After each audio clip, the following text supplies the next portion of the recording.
important, convenient. This is On the Hill from the Ohio News Network.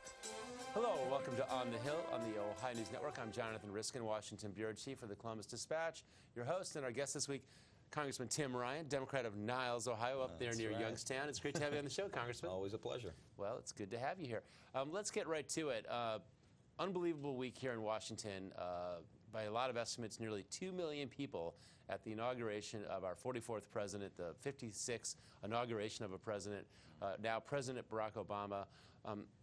Tell me a little bit about what the day was like for you this past week. It was breathtaking, I think, like everyone else. You know, you wake up, and being a Democrat, this has been a long, long time coming. When I started, I was in the state Senate. It was 21-12. We were in the minority in every office in Ohio, you know, statewide office, and just waking up that morning thinking we have a Democratic president, you know. And then the whole lead up to the ceremony and the inauguration, it was amazing. I mean, it was just to sit there and look at 2 million people at any event ever is an amazing thing to be a part of.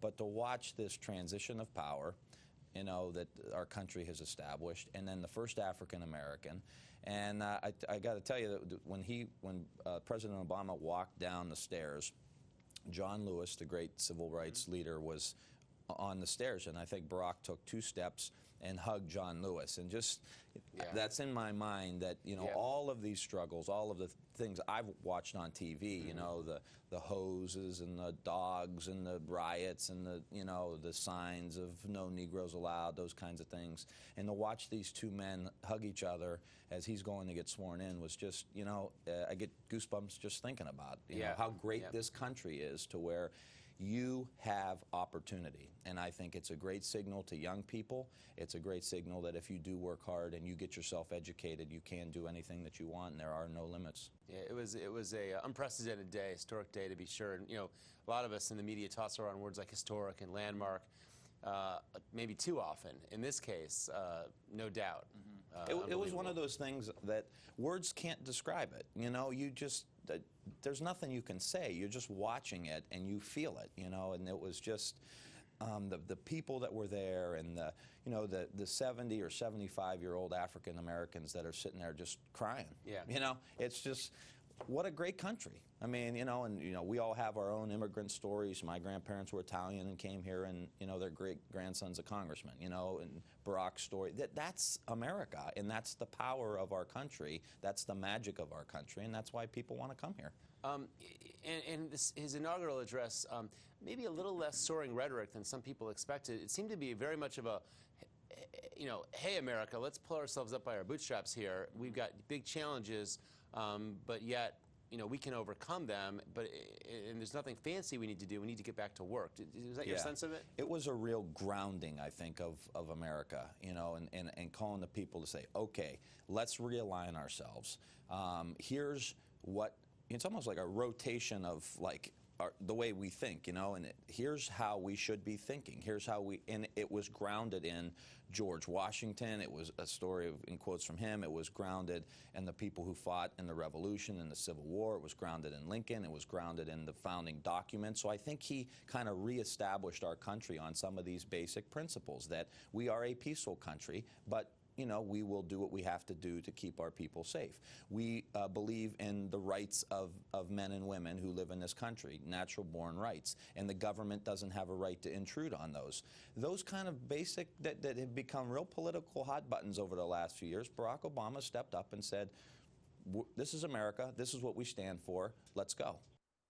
Do you think, you know, he had this line from the scriptures in there about it's time to put childish things aside.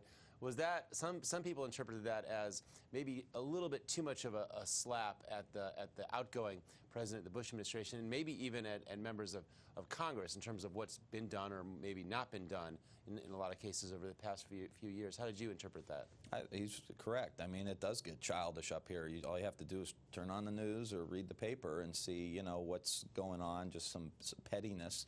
I think that he's trying to elevate us to a higher level of the way we talk to each other, the political discourse in this country. So I think it was correct. And I think in a lot of ways it was about our behavior as a country has become childish, this kind of bravado and, you know, we're going to fight you and we're going to smoke you out and hunt you down, and that kind of, you know, it was like, that's what a bully says, you know. A bully says and talks those kind of ways, you know, to continue the metaphor of a child. And you go and you pop the bully in the nose one time and he starts crying for his mom. You know, I think America in many ways was trying to be too strong when Barack reestablished this kind of subtle moral power that is a lot stronger than the bravado, you know, and will allow people to lead us. I mean, all you have to do is look in China and a lot of these Middle Eastern countries and Africa.